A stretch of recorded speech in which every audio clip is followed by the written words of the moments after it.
300 करोड़ रुपए का घोटाला कर एक क्रेडिट कोऑपरेटिव सोसाइटी का डायरेक्टर साधु बनकर मंदिरों में प्रवचन करने लगा था। पुलिस की आंखों में 14 महीनों से धूल झोंकने वाला नटवर लाल को आखिर पुलिस ने कैसा कैसा चोला धारण करके गिरफ्तार किया था। साथियों, इस कहानी की सच्चाई जानने के लिए जुड़े रहिए हमारे साथ अंत तक। नमस्कार, आदाब, सत श्री अकाल। मैं संजय कुमार वर्मा वारदा 365 में आपका स्वागत करता हूं। साथियों, ये कहानी है और सच्ची कहानी है महाराष्ट्र के जिला बीड़। महाराष्ट्र के जिला बीड़ में Jijau Mansaheb multi state cooperative society की एक शाखा है। उसमें लोग पैसा जमा किया करते थे और दुख तो उन्हें तब हुआ तब एक दिन उस शाखा में ताला लगा मिला उनको। लोग 2 महीने तक अपनी राशि के लिए दर दर भटकते रहे।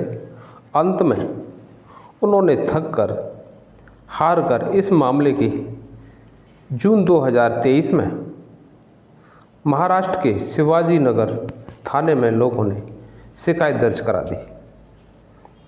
शिकायत की धारा 420 और 406 आपराधिक विश्वासघात के तहत पुलिस ने इनकी रिपोर्ट दर्ज कर ली। अब बबन शिंदे इस मामले का मुख्य आरोपी था और उस शाखा का डायरेक्टर भी था। इसके बाद सोसाइटी की अध्यक्ष अनीता शिंदे और कुछ निदेशकों को पुलिस ने गिरफ्तार भी कर लिया था। दरअसल महाराष्ट्र के बीड़ जिले की इस शाखा में लगभग 70,000 खाता धारक इस सोसाइटी में थे और इस सोसाइटी की जो स्थापना हुई थी वो 2013 में हुई थी। इस सोसाइटी का जो कर्ता धर्ता जो डायरेक्टर था वो था बब्बन शिंदे। बब्बन शिंदे ने अधिक ब्याज का लालच देकर के खाता धारकों को पैसा सोसाइटी में जमा करने के लिए कहा था। अब उस एरिया में गरीब तबके के हज़ारों लोग थे।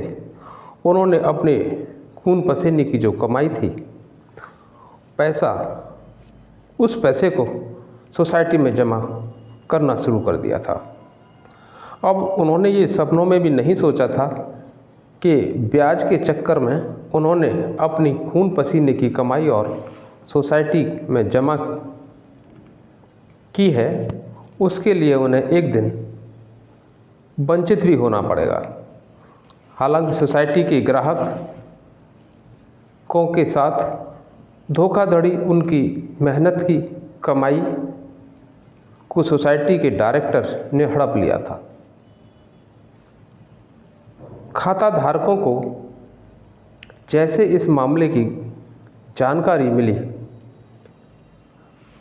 तो वे लोग सोसाइटी पर एकत्रित हो गए और ग्राहक परेशान होकर घबराते हुए सोसाइटी के डायरेक्टर बब्बन शिंदे को जब पकड़ जाने की आशंका हुई तो वो 3 जुलाई 2023 को रातों रात महाराष्ट्र से गायब हो गया। अब इस मामले में पुलिस ने एक एसआईटी गठित की। एसआईटी गठित करने के बाद मज़े की बात तो ये है कि जैसे एसआईटी गठित की थी उसका ही एक सहायक कर्मचारी उसमें से करीब 100 करोड़ रुपए की रिश्वत ले ली उसने। और इसके बाद सारी परत बारी बारी से खुलती गई। सोसाइटी का डायरेक्टर बबन शिंदे पहले से ही फरार हो चुका था, लेकिन ज़्यादा ब्याज के लालच में 300 करोड़ का घोटाला महाराष्ट्र के इस नटवर लाल ने पूरे महाराष्ट्र को हिला के रख दिया था। अब पुलिस बब्बन विश्वनाथ सिंधे को गिरफ्तार करने के लिए सरगर्मी से जुटी हुई थी। उसकी लोकेशन का पता चलते ही पुलिस उस जगह पहुंचती थी। तब तक वो वहां पहुंचती थी, तब तक वो वहां से जा चुका होता था। वह जल्दी जल्दी अपनी जो लोकेशन थी उसको बदलने लगा और इस तरीके से उसने पुलिस की नाक में बुरी तरह से दम किया हुआ था। अब ठिकाना उसने कई एक जगह बनाया था। सबसे पहले जो उसकी लोकेशन मिली थी वो एक नेपाल में मिली थी।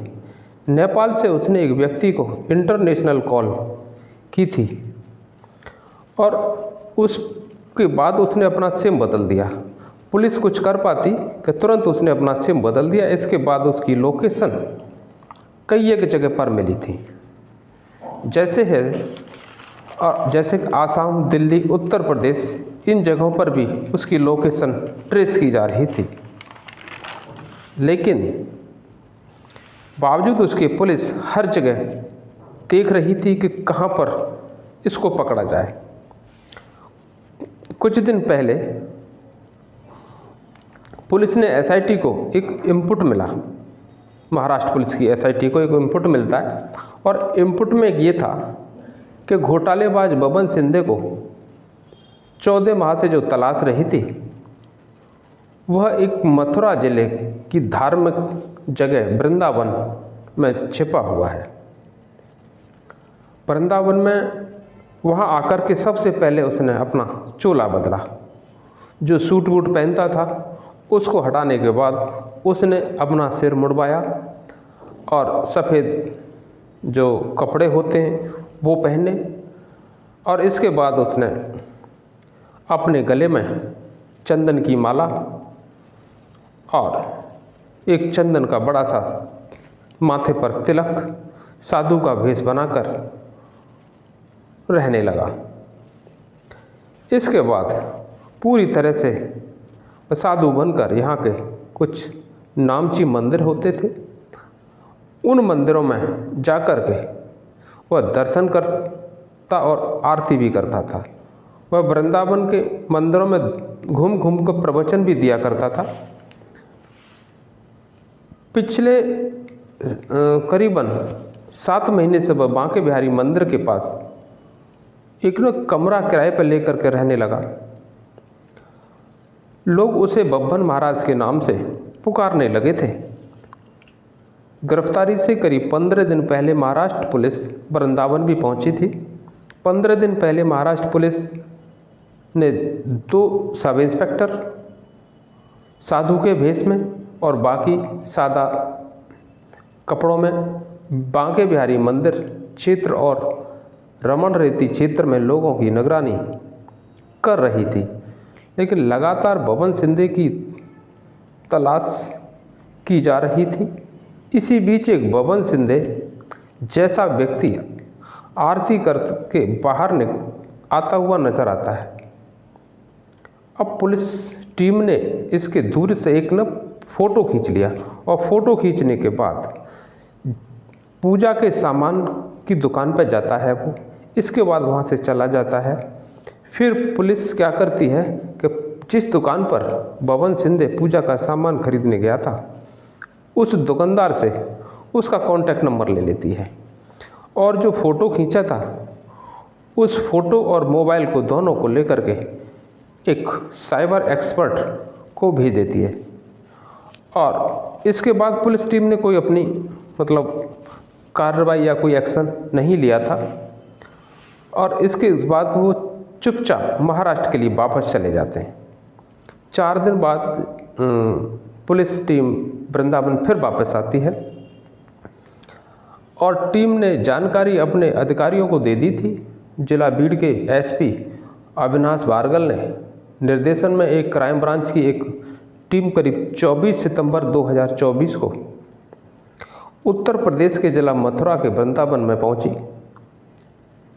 इस टीम में मौजूद सब इंस्पेक्टर SS मुरकटे और ASI मुलासीराम, कांस्टेबल संजय पवार ने बब्बन सिंधे की लोकेशन ट्रेस के साथ ही वृंदावन कोतवाली पहुंचकर अपनी आने की खबर दे दी थी कि धोखाधड़ी के आरोप में बब्बन सिंधे को गिरफ्तार करने के लिए यहाँ आए हुए हैं।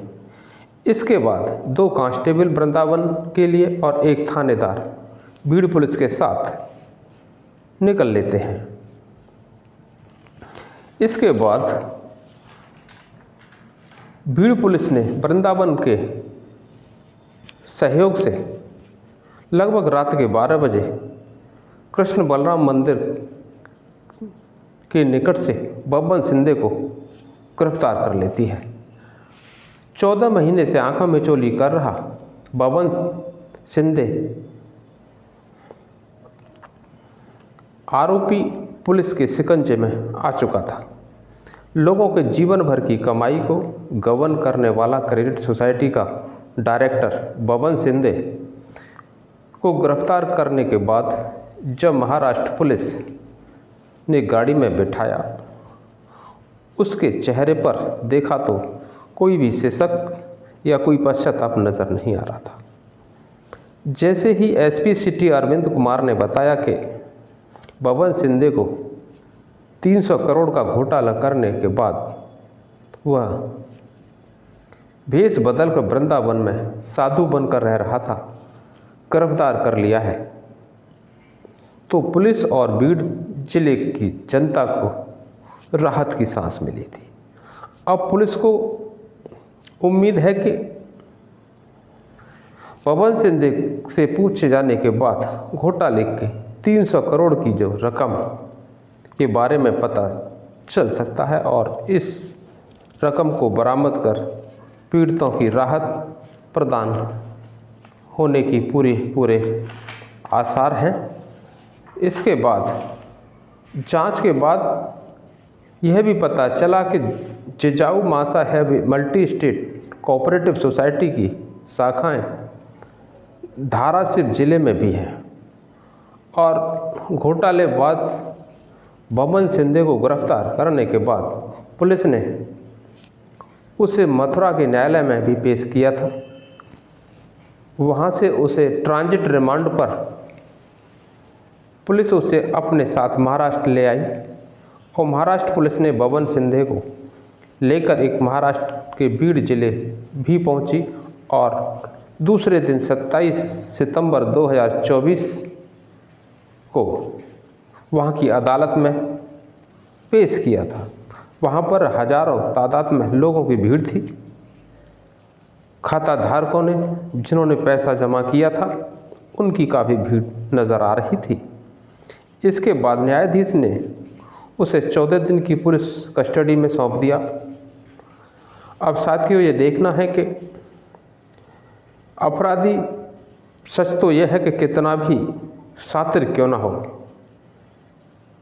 आखिर कानून के हाथों से बच नहीं सकता, क्योंकि कानून के हाथ बहुत लंबे होते हैं। साथियों, ये थी आज की कहानी।